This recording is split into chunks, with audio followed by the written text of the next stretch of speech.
We are calling the meeting to order at 4:32. We just have a very quick agenda item, or sorry, a couple of quick agenda items before we get into the working session. The first agenda item is welcome and introduction. So we want to welcome our newest committee member, Alan, is it Sarvinus? Yes. Perfect. So I'm Stephanie. I'm the co-chair along with Nick Watley, who might not make it to this meeting. And I think I've been on the committee for a year and a couple months. Jackie, do you want to introduce yourself? Sure, I'm Jackie Cressy. I'm the secretary, and I've been on the committee for probably two years. You know me, but I'm Carl Lozon. I'm just a plain old member of the committee. Plain old member. Just plain old member. And I've been here since March, I think. Yeah, so yep. Time flies. And Alan, any fun facts about yourself? I know we'll get to know you over the coming months, but yeah, I moved to Maine. I moved to Topsham 12 years ago, I believe now. Wife, 2 kids. So interested in energy and what the energy committee was doing. So I'm glad to be a plain member with Carl. Welcome aboard. And I'm Mark Waltz, town manager. So. He's our one of our staff. Jeff often comes, but I think he's on vacation, right? Yep, exactly. Okay, and then we want to welcome our energy clinic guests, and so we'd love to turn it over to you all to just quickly go around and tell us who you are, because I know we'll be working together. Sure, Josie, you want to start, and then Antonio? Yeah, can you hear me okay? Mm-hmm.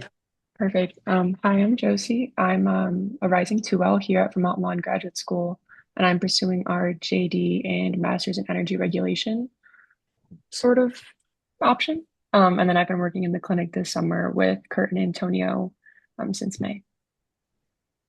Nice to meet you. Hello, everyone. I'm Antonio. Basically doing the same as Josie, JD Masters at Vermont Law, rising 2L. And also working with Kurt, and yeah, just here to listen and offer some advice. Excellent.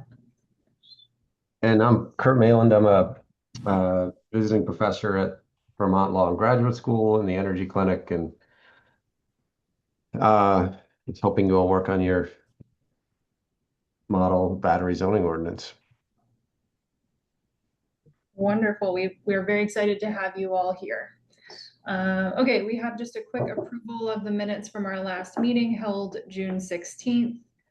I would entertain a motion to approve those minutes if there are no last minute edits. None for me. I can't second it. I wrote it. Okay, I'll move. Motion. Alan moves. Motion to approve the minutes. He's got it. I'll second that. All in favor? Aye. Aye. Okay, and then staff update from Mark.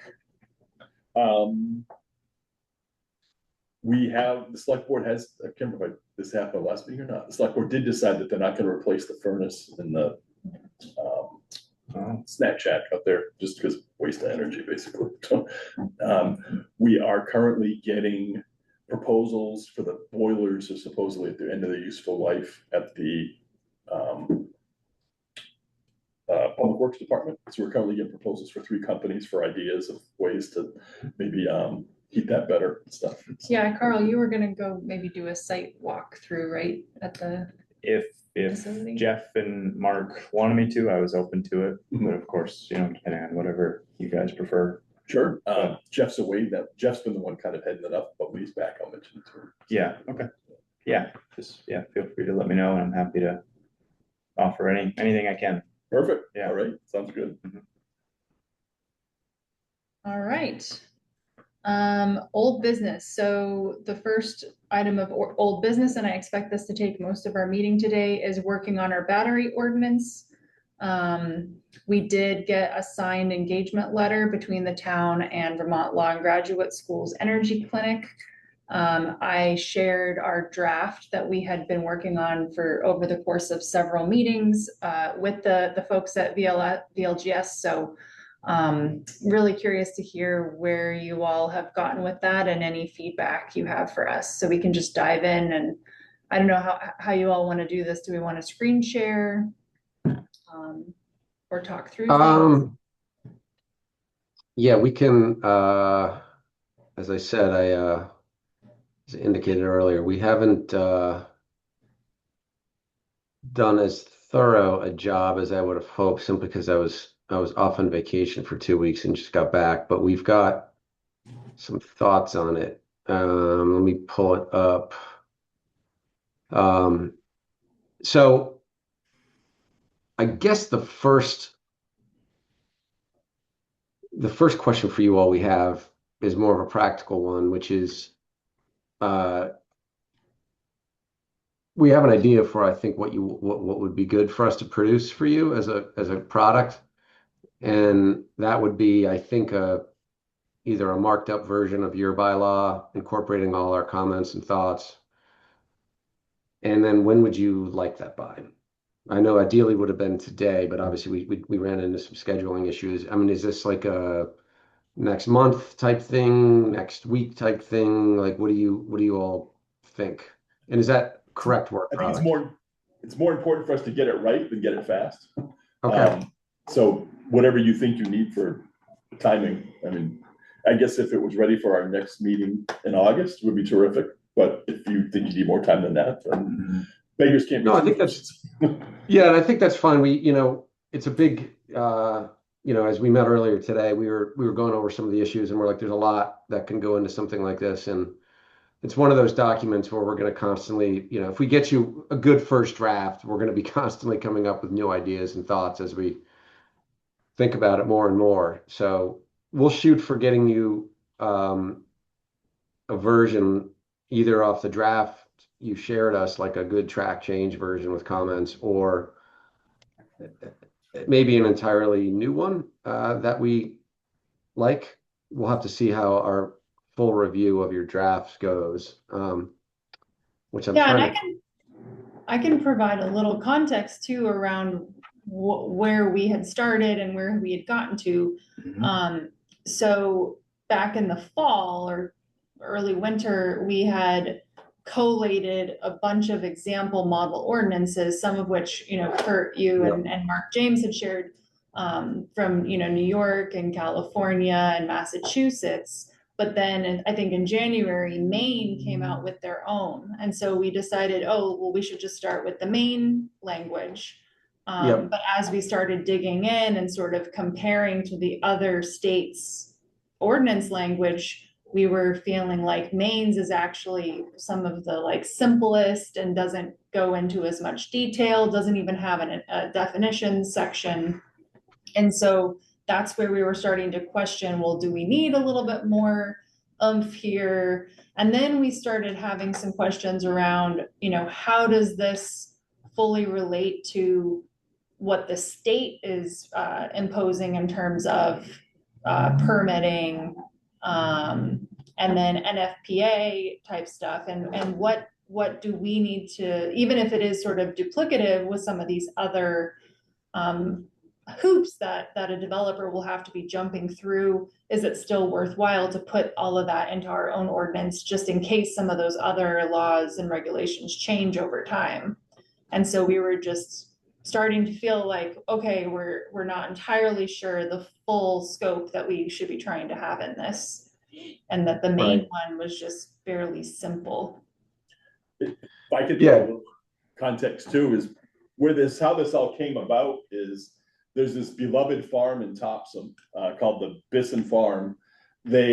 For generations, they have a relatively large beef operation. They've got it kind of looks like if you're going through Lancaster County, Pennsylvania, when you go in front of their farm, and they've got a store where they sell the meat that they raise. A couple of years ago, just because the family elders are getting old, they were trying to shut down the store, and the town revolted and said, "You can't. We need you. We want you here, and please stay." And they ended up, I think, cutting down the days, but they're still in operation. But they came to us and they said, it's getting more and more expensive to farm. It's harder and harder to pay for the seed. The electricity bills are skyrocketing. There's a potential that, because they've been approached by another one in the past and then one a couple of years ago. And they said, we want your facility is great because it goes by some old Maine Yankee power lines. And we want to have a battery storage farm there. And they see this as a way to help protect their farm. They're just going to take a small piece of it that would be the battery storage that's currently wooded. And then the rest of the farm, they can continue to, hopefully for future generations, farm. So it's kind of, yes, this certainly would help with stabilizing power sources that aren't so stable. But it also, we see as an economic development thing to help this family farm and exist. But in order for all this to work and try to get as much support from the town as possible, we need people that feel comfortable with it. And so what we come up with for regulation, I think needs to be enough that we can make there's a neighborhood relative, actually Stephanie's neighborhood, relatively close nearby, and we need them to be able to feel comfortable that this is going to be someplace that's safe and make them support this too. So I think with your help, we're hoping to come up with the right type of regulation to make it win for everyone. So. Is our ask with these folks also include the, for lack of a better term, the taxing strategy? No. Or is that something that we're not going to be written in this? It's a different discussion. I'd say that's different discussion. Probably more of a negotiation with the company. But potentially maybe we might ask for the help with that when the time comes. But right now we got to do the regulation part first. Yeah. Okay. Right, and we're working on, understanding, I guess, just how much in taxes they can afford, or is typically paid on facilities like this, and also like what are typical components of call them like a host community agreement or a good neighbor agreement, where they might come in and offer other things, upgraded fire equipment or something like that, or things for the schools that are typical in projects like this. So we're going to hopefully offer you those services also in the fall, as we get more educated on that. But yeah, no, I get it. And honestly, I think that's a good idea. I think that we just had this conversation earlier, how, where these things should be cited, outside of developed land and brownfields and landfills and things like that. The idea of farmers came up in that they don't actually take up a lot of space, but they produce a lot of revenue in terms of leases and taxes, like the equivalent of like a very, very large solar field on, a couple acres of farmland. So they actually could be very positive things for farmers. But yeah, I guess, so just to dive in, I guess the initial question we had was, so what's going on is you got these, and I always like to make it simple. So you've got these big batteries that are tied, as you mentioned, they're tied to transmission lines. The lines that go up and over mountains, not the lines that bring you power to your homes and businesses. Call them utility scale, but really they're most easily defined as, transmission tied battery systems. They've got to be big, or else they can't afford to connect to a transmission line. And that's what you're looking at. And those are becoming more popular. You're probably not going to see more than one, maybe two ever in Topsham, just because they're very big, they're very expensive, and the capacity for them is limited on the lines. But what you're also seeing and it's sort of funny how this works, Mass always leads the way, and then Rhode Island follows, and Connecticut lags, and then, Maine and New Hampshire come in a little later. And what you're seeing now is these, I call them distributed batteries, 1 to 5 megawatts roughly, but they're connected to the distribution lines. And so Massachusetts has been really promoting those, Rhode Island, Connecticut now. And I'm guessing Maine, they're going to start to become popular in Maine. And those are different than the batteries that you have, tied to a building, and that actually support the building and its need for backup power or whatever. So you've got kind of 3 different types of batteries. And with this bylaw, are you going to try to tackle all three of those, or are you just looking at like the transmission tied batteries for now? Or would you rather us have a look at all three and ways to deal with all three? Because obviously the big ones you're going to want to take a close look at. And the ones tied to the buildings, you might just say, you know what, if it's an accessory use, it's tied to a building, we'll just let the building and electrical inspectors handle that. And then maybe the little ones that are in the field connected to the distribution system, well, they're only 10,000 square feet, maybe 5,000 square feet, not a big deal. We'll allow them in certain districts, maybe conditional use permanent in others, and maybe not in residential or something. So I noticed you had mentioned an overlay zone. So an overlay zone would be good if you're just dealing with big batteries, transmission tied ones, but probably not appropriate if you're looking to deal with energy storage generally. And I was wondering if you had a thought on that, and because that'll affect how we sort of tackle this more concretely over the next month. I think we had some talk with our planning department and code enforcement and our assistant town managers from the fire service. They were leaning for the house size to do what you said, to kind of leave that to the electrical inspectors in Right. part of that process. And today was the first time we've heard about the distribution size batteries. Yeah, I think they're common. If history, repeats itself like the solar world did, it's probably coming. And you might want to just, if you're going to do this now, you might want to address that also, while we're doing it, let's do it all. Well, and then kind of based on some discussion with planning, I think they were trying to discourage us a little bit from the overlay, and they maybe just do it a conditional use in a number of zones. So, but I think it does make sense.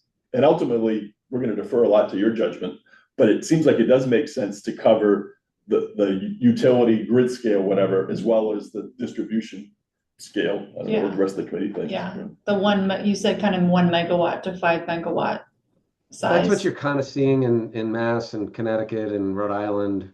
And they're not small programs, they're like 500 megawatt programs. So you're starting to see, that there's a new sort of development rush happening and everyone's looking for, but the good news is they're small, they're not taking up a lot of land, but yeah, I think so. That's good. Yeah. And I would agree. So if we're going to go that route, we probably want to, figure out which zones, I don't know, maybe they're permitted, maybe no zones. I don't know. They're permitted as of right. Maybe they're conditional use permits in the zones you want them. And if you don't want them in like the residential zones, they're X's. But we can leave that sort of a bigger discussion, but we can certainly sort of draft this with the eye towards we're going to deal with all three of your typical batteries that you're probably going to see someday. Is the distribution level batteries just similar technology to the transmission, but at a smaller scale? So you're That's still right. dealing with all the same need for fire protection and all that kind of thing, but at a small, But it's like one container. one instead of trailer instead of, 300 yeah. That's right. Yeah. That's right. And you're seeing it partly because there's a lot of reasons, but like in Mass, there's a lot of solar. So they're getting a line. And actually in those states, in Massachusetts and Rhode Island, you have maps and they say, this is where we want them. In Mass, they give you extra money to be on certain lines. In Rhode Island, they say, this is a line that's got so much solar on it that we want you to go there. And they label them in red because we want you to be able to potentially pull some excess solar offline when everything's operating and the line's saturated. We want you there so you can pull solar off then and dispatch it later. So there's different reasons, but I'm guessing given, you're going to start to see those up there in the next couple of years. And they're not, maybe the setback requirements will be a little less because they're not as big, and maybe, some of the stuff won't be as significant, but we can certainly take a shot at addressing all three.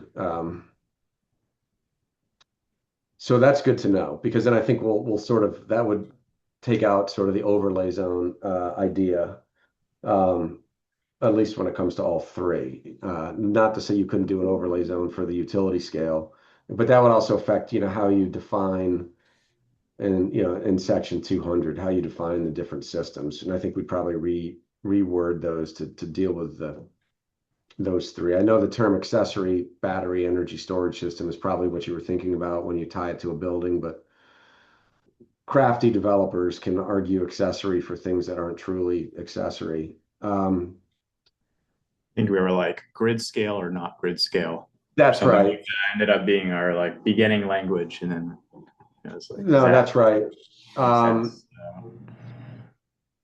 We're so I guess the other thing we hadn't gotten into, but we were thinking about today, that's sort of a bigger picture item is, how we want to blend this in with your zoning bylaw in general, whether there are sections that have, requirements for what you want to see in the site plan, whether there's a conditional use permit section that goes through and says, you have to meet the following conditions or factors, and also we need these 26 things in your site plan. And whether we can just cross-reference or whether we have to go through and put that new language in. So that's sort of the other big picture we're trying to figure out, is how we're going to blend, or whether it's just going to recreate, utilizing, as you said, there's a Rhode Island, Massachusetts, New York model bylaw. With my dog in the camera here. And there's also really good solar bylaws out there that, are good models for this. So we'll have to, we'll take that on and sort of figure out, I guess, the best way to do it and to blend it in. I don't know if this helps with that decision, but we do have in our current zoning some, like a solar section that has some Okay. requirements for that. And then just to make life more difficult, we have an ongoing process. It's like a fairly significant rewrite of our zoning code. Okay. It's to go to more form-based code that's happening, that's been happening for a couple of years now. That's not the case for the site plan. So if you look at our site plan stuff, you can count on that being there. But if you don't see something in site plan, I will say it's probably safest for you to include it in your stuff. Okay. And then later on, if it seems to match something, we could parse it out. But I think if we try to rely on stuff that's currently in, and just there's so many moving parts, I think it's better to include it in yours if you think it's important, as opposed to trying to refer out someplace else. We will do that. And the general idea, I think what we were looking at was, as you mentioned earlier, it might not be, it's like rooftop solar, batteries tied to a building. It's kind of a universally good thing. So let's make their life easier. But as you go up and up and you get to the grid tied, called the transmission tied batteries, you want to have, what we were trying to do is make the factors in a conditional use permit process very clear for a developer, but also with enough wiggle room so that if you came down to it, you'd have the right and the ability to say no, and that would most likely be upheld by a court. So we want to make sure the factors are clear and you can turn a permit application down for things like it doesn't fit in with the general aesthetics of the neighborhood or the town, or along with giving you enough flexibility. And we were talking about this earlier. For instance, setbacks are an issue with big batteries, and I'm not entirely sure why, but you're usually, at least the battery developer that I've spoken with out west, are looking at several hundred feet of setbacks in every direction. So like the 75 or 25 from the property line is probably not going to be good enough. And we're going to try to figure that out on what the general standard is. But I'd love to put something in there, for example, that says, if you request, they've got to hire an independent consultant on their dime to represent the town. And if the independent consultant recommends 500-foot setbacks, then that'll be the setback. And so we want to make it clear for the developer so they know what it takes to get permitted, because it generally has to be the case, unless you can run into some legal issues. We also want to make sure you guys have enough flexibility to issue conditions you think are appropriate and or turn it down if you're not getting, what you want to see. So that's sort of the overall exercise we're going to try to navigate as we recommend certain sections. And at the end of the day,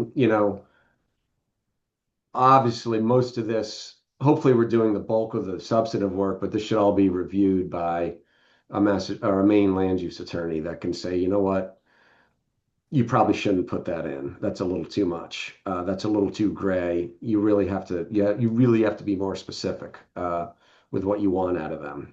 So, all of this should be reviewed at the end of the day. It's very, very important by a Maine land use attorney. And no, we can definitely do that. And Yeah. actually, one of the good things about the setbacks too is probably would help with noise, not just. That's what I thought the Yes. main driver of the 200 to 300 feet was. Yeah, and it's funny, you're just seeing like a lot of battery developers are looking to lock up like 15 acres to develop too, because they want to make sure they're not going to run into any issues with fire, with buildings nearby, with noise. It's just like, what, let's just overbuy or overlease land. That solves a lot of problems, including visual, and again, like in your aesthetics, in your ability to screen, we were talking about it earlier, we want to go into specifics like this has to be screened.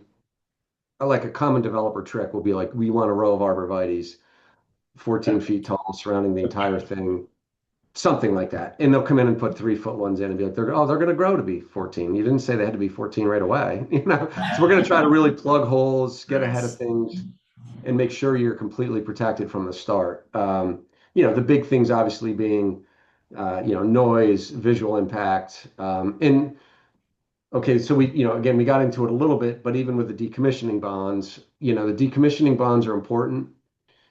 They should be revisited. And I'm sorry, I'm a little scattered here, but I'm just giving you an example of some of the stuff we're going to tackle. But they're contrary to what most people think, they're not often 20-year bonds. They're usually annually renewable. They go for a year. And so the developer or the owner operator has to renew it every year. So they should, every year usually. So they should, give you evidence of that on them, not a request from you. They should give you that every year. And costs change, as we know in today's environment, building costs have changed extravagantly in the last 5 years. So they should be every 5 years or so, they should be revisited, and that bond should change. If costs really go up and they have $1 million bond, it might have to go up to 1.5. Now they might not like that, but that's a very practical, realistic thing to put in a bylaw. That's for decommissioning. Yep.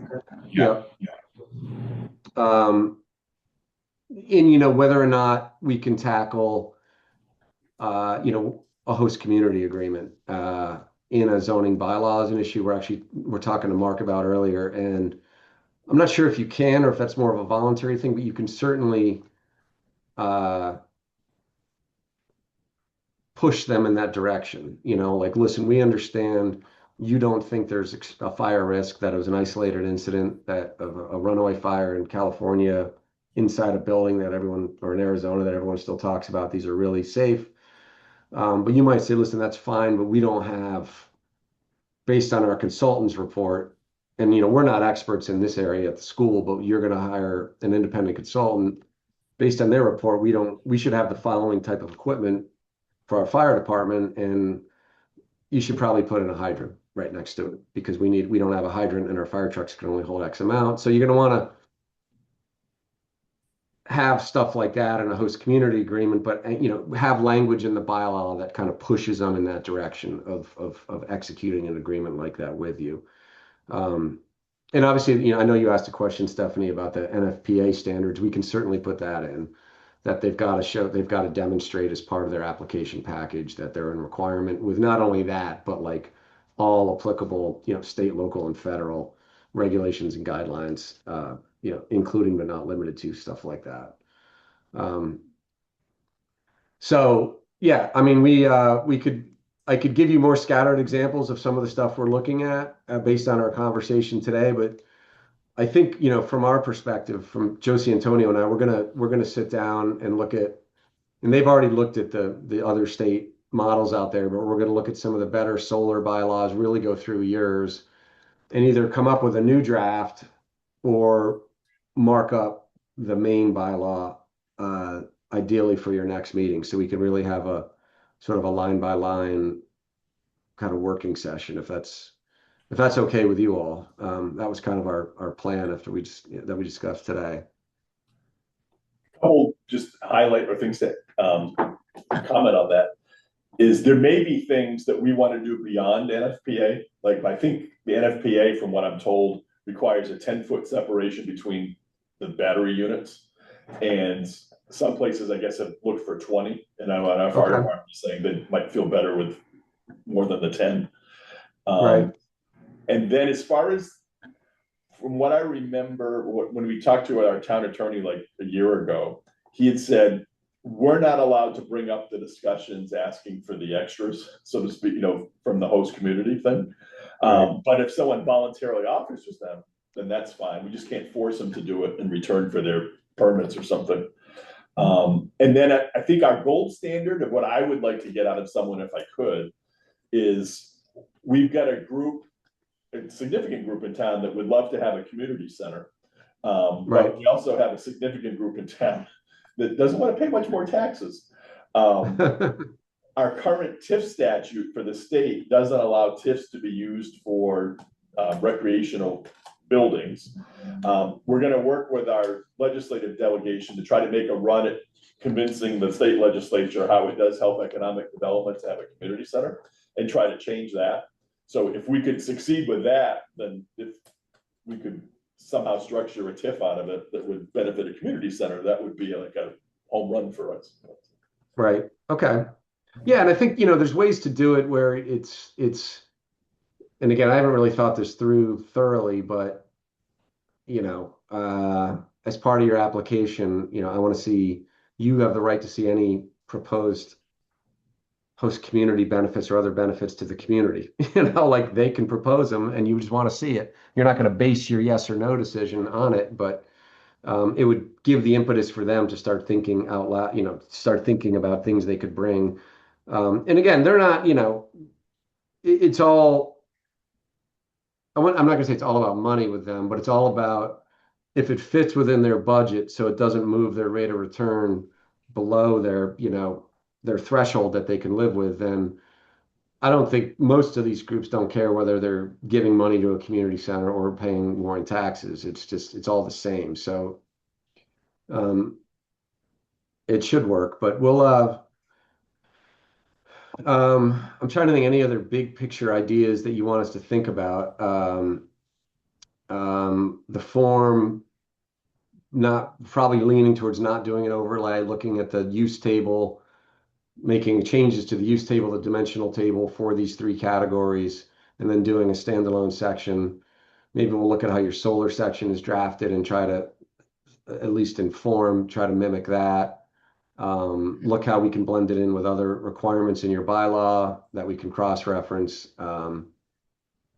Again, I like it. We got to be legal. We got to make sure they have clarity on what they need to do to get their project built. They're going to be spending a lot of money, but we also, we've got to build in the right for you to say no if it's something just completely inappropriate and unsafe for the community. I don't know. Is there anything else you want us thinking about? Is it your inkling that you would, and forgive me if I'm not saying this correctly, but when you start defining the various battery storage options and how they're applied to zones and their use in certain areas, are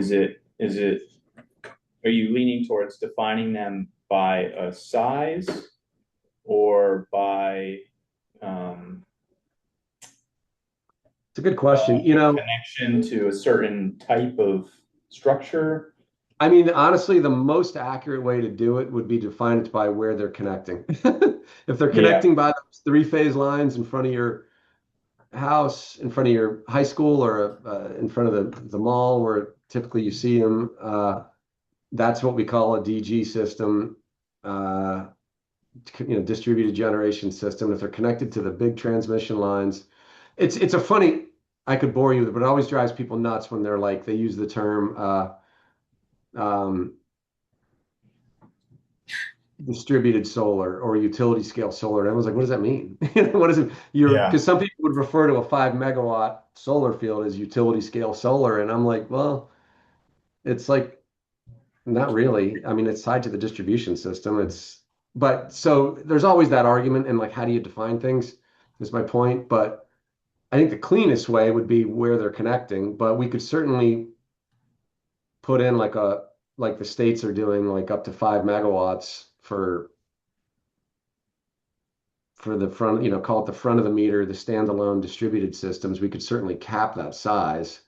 And then anything You, above that would fall into that other bucket, which is more highly regulated. I mean, if you think it's simpler to do it where they're connecting, like we're fine with that too. I might stand alone though. I don't want to be radical. I'm like, that's the simple system. Like if everyone like, oh, we're letting these, utility scale solar systems go up everywhere. I'm like, well, not compared to Georgia and Texas. They're like 1,000 megawatts down there. That's Yeah. utility scale. New substation, new transmission line. These are all, in the bucket of distribution level. But the problem in, thinking out loud is some distribution lines, like a 23 kV or even a 34, if you've got them, can take like 20 megawatts. So are we going to leave open a loophole for a developer to come in and do a 20 megawatt in a zone in your town that we thought we were limiting to like 5 megawatt projects? So we got to be careful about my proposal too. This farm's actually in what we call R3. So it's one of Okay. the more rural zones anyway, but Yeah. Yeah, and as I said, it sounds contrary, but we do as you said, for just the reason the farmer was saying it gives farm stability. We want to help farms, and they don't take up that much space. And if they're in the forest, knowing farmers, it's probably not ag or prime ag soil, so it's kind of farmers ag what they can ag on their own land. So it's probably, hopefully, I would say this, hopefully your farmer in town had a good lawyer and knew the market and is getting a fair shake in terms of a lease payment. Uh, None of my business, but I would hope. And we're going to make sure you at least have the right information to base any tax discussions you have with them on, because they are um, paying a lot of money to landowners and towns to put these types of systems up, put it that way, a lot. Like I've seen 200 megawatt systems pay north of $1 million a year in taxes. Yeah. And similar numbers for lease payments. So it's I don't know if it's a million, but it's a lot. So yeah, it could be a good opportunity. And it's not a housing development. They're not going to increase your number of students in schools. They're not going to tax your roads. It's a pretty quick construction period. Done right, they could be a really positive thing for a town. Alan, you want to? Yeah, I have a question, but I'll probably rely on you all if this was already asked, not waste their time. But is there any data that shows what building these does to property value in the future in terms of where they've been built in the past? And then 5 years later, is there any increase, decrease? I don't know if there's been any reports done. I mean, off the cuff, I would say you're probably not going to find anything accurate. I think that's been debated in the solar world quite a bit, and I think you could find studies saying, neighboring properties have gone in either direction. I mean, there's the idea that like if you can't see it, you can't hear it, there's no traffic associated with it, then it shouldn't have any effect on a neighboring property value. Maybe the stigma might have some, but yeah, the short answer is we could look into it. We should make a note on that, Josie, to see if there's any studies out there. But it's not like a big wind facility, which is going to have some fairly significant and obvious negative impacts. And are there any long-term jobs, or is it short-term construction? Who maintenance it, and where's that labor coming from?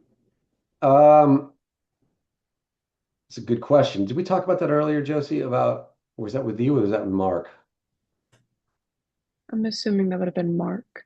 Mark, yeah, we were actually so my understanding is the long-term jobs probably not. The short-term jobs, we were having a discussion about ways, I think it was for this, about ways in which we could at least encourage developers like this to hire local labor, at least for the civil work, some of the concrete work, some of the trenching, poles, things like that, to make sure as much of that stays local as possible.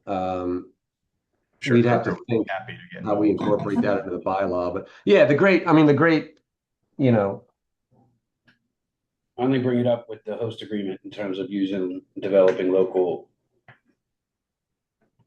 labor. yeah, and it could be, I don't know how technical it gets to in terms of O&M, if something goes wrong with the battery and they got to send a technician or an engineer out to fix it. I don't know if that's something that um, folks, at least maybe local engineers, could be easily trained in. But that would be the main, long-term type of job that would come out of this. I mean, otherwise I'm guessing it's just a lot of site maintenance. But yeah, So, that's a good idea for the host community. And I think there's ways to even, Contract for it. we'll have to think about ways in which we could softly push them that direction in the zoning bylaw. If it's a public construction project, usually those have to go out to bid. Oh, this wouldn't be Right. public.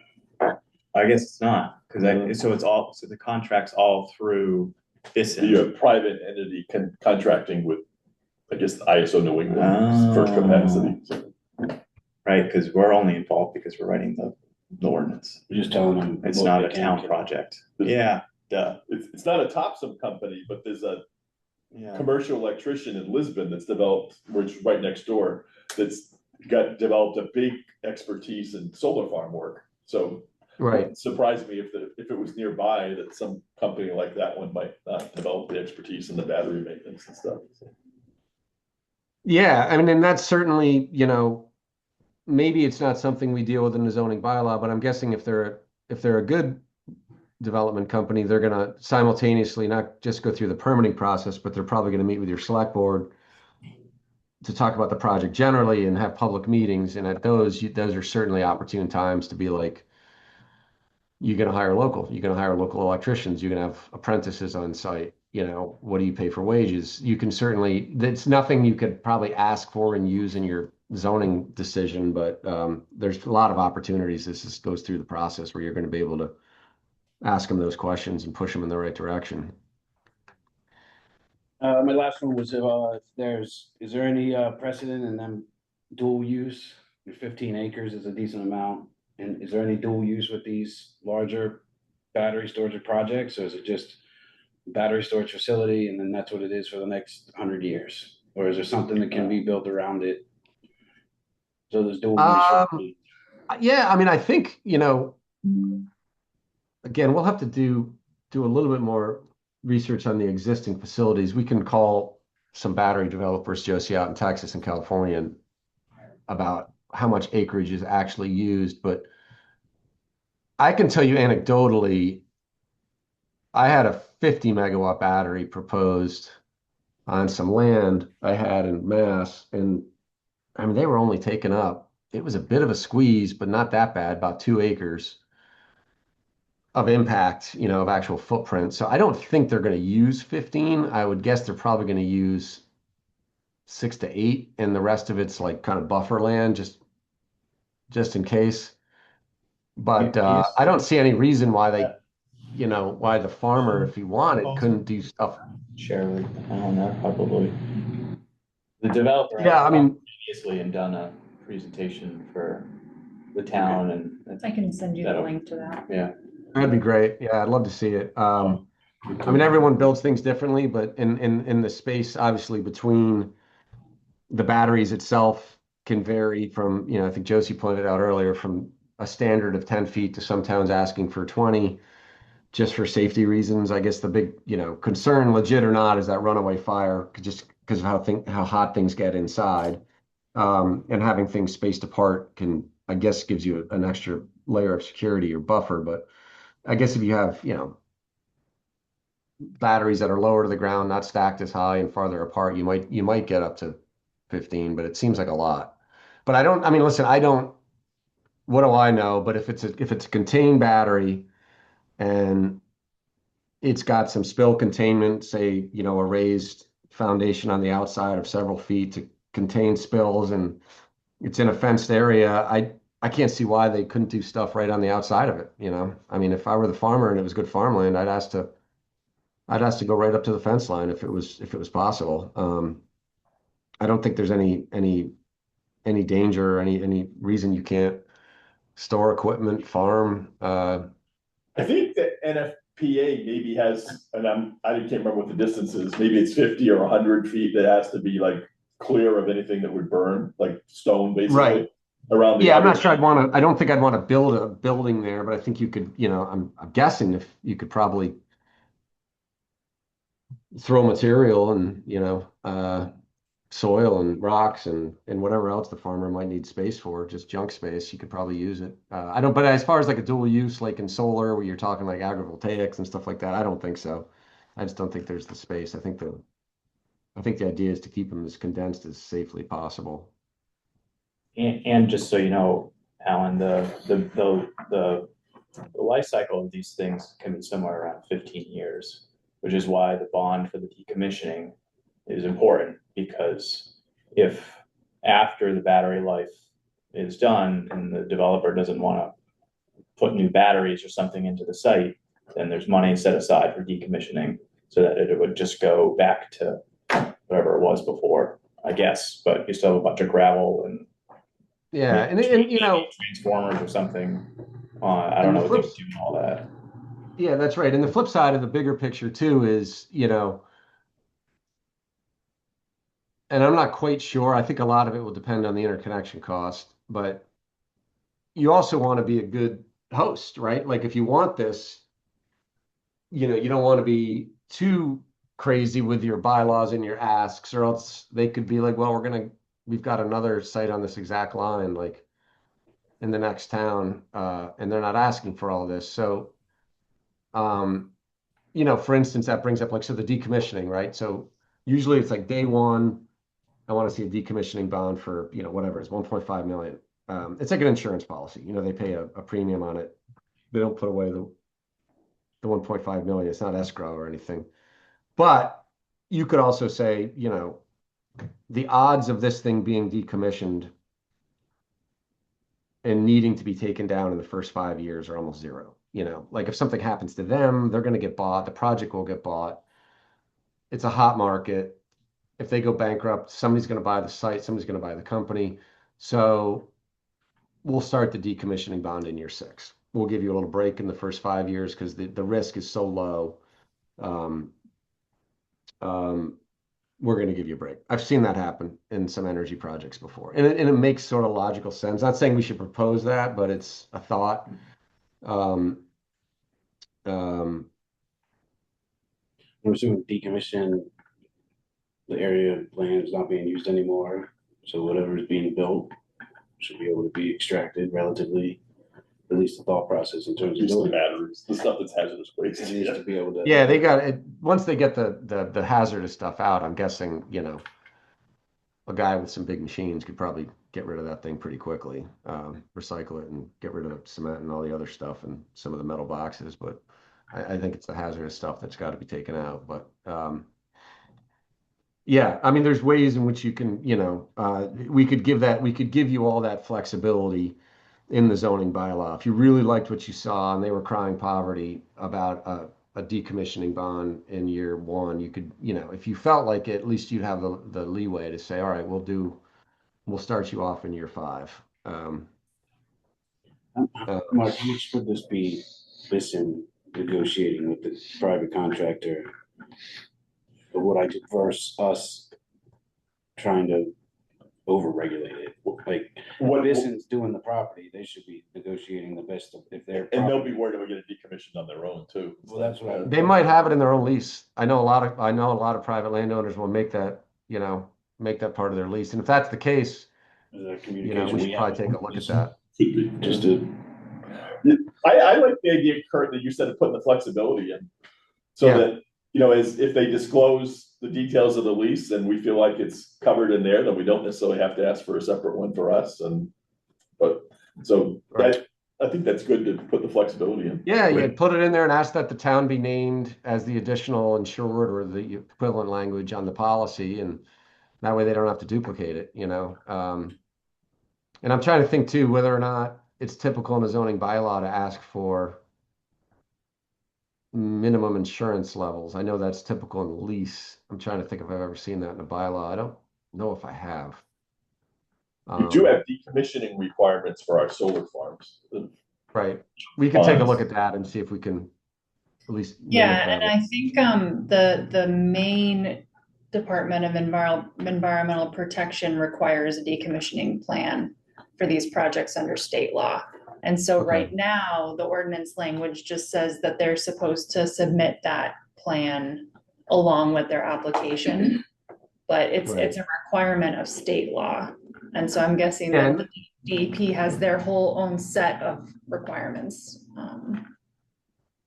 okay, yeah, we can, I see that here and that's fine. I mean, again, you might be able to tell I'm a little skeptical of developers having been in that world for many years. And um, usually a decommissioning plan is, a boilerplate 3-page document they'll submit that isn't really catered to the individual property they're on. So the key is having an adequate amount of a bond or a surety in place so that if they don't do it, I mean, it's a legitimate worry, right? If in 20 years, this technology is no longer viable, they've made their returns, it's probably going to flip hands several times that, and this is going to be held almost certainly in terms of a single asset LLC. So if there's no money in that LLC in 20 years from now or 15 years from now, it's certainly a legitimate concern that they'd walk away and not decommission it, even if their plan with the state was to decommission it. So the bond is critical, whether it's in the lease or whether it's in whether you impose it as part of your bylaw. I think it's critical. Sometimes in solar, it's, not a lot of hazardous stuff inside a solar panel, at least, inside if the panel's fully intact, but these things you gotta, I would insist on a decommissioning bond.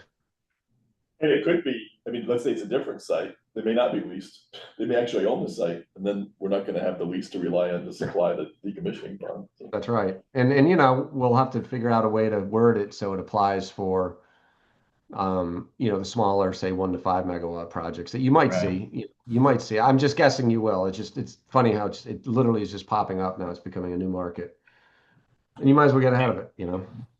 I think like we've had in our head the Bisson, because the whole Bisson farm is what's started this whole process. But if the distribution thing comes behind it, and that means there's a dozen, 2 dozen of these Right. things in the town that are maybe a quarter of the size of the Bisson farm one, it starts to become kind of like quite a few of these juggling around. and talking to our code enforcement officer, if they had chosen, say, Grimmel's that's in the industrial zone, we wouldn't be able to stop them. So they could have proposed that today, right now in Grimmel's and not have to do anything. So that's another reason why it's good Really, to do this. like an industrial zone exception or something like that. Because they were trying to say this was equivalent to a self-storage facility, which was why they could do it in R3, but because it was dealing with electricity, it didn't really fit in that definition. But Yeah, That's a it would stretch. Yeah. you can do power generation in the industrial zone, so you could do it in our industrial zone today. interesting. Oh, interesting. Yeah, they have power generation listed there. Yeah, and the other thing too is, whether or not Maine adopts it or not, anything to incentivize DG batteries, sometimes the economics just work out, and like the way they're kind of working in the other states is they're not in Rhode Island and Connecticut, they're not necessarily incentivizing, and what they're doing is saying to the utility, like, give them access. It's like they're selling power to ISO New England, like in the regular power markets. Don't give them any favors, but at least let them access that, which you typically couldn't do from a smaller line. And they tell the utilities adopt a time of use tariff so that it's going to be cheaper to, for instance, power your battery at night than it would be during the day, to encourage them to make money that way by, powering it cheap and dispatching high. So if that just starts to happen and they find an area of Maine where it works, they might just put them up anyway. It might just take off. You don't, and it might not even be Maine encouraging the distributed stuff. It just might be a natural. And the batteries kept the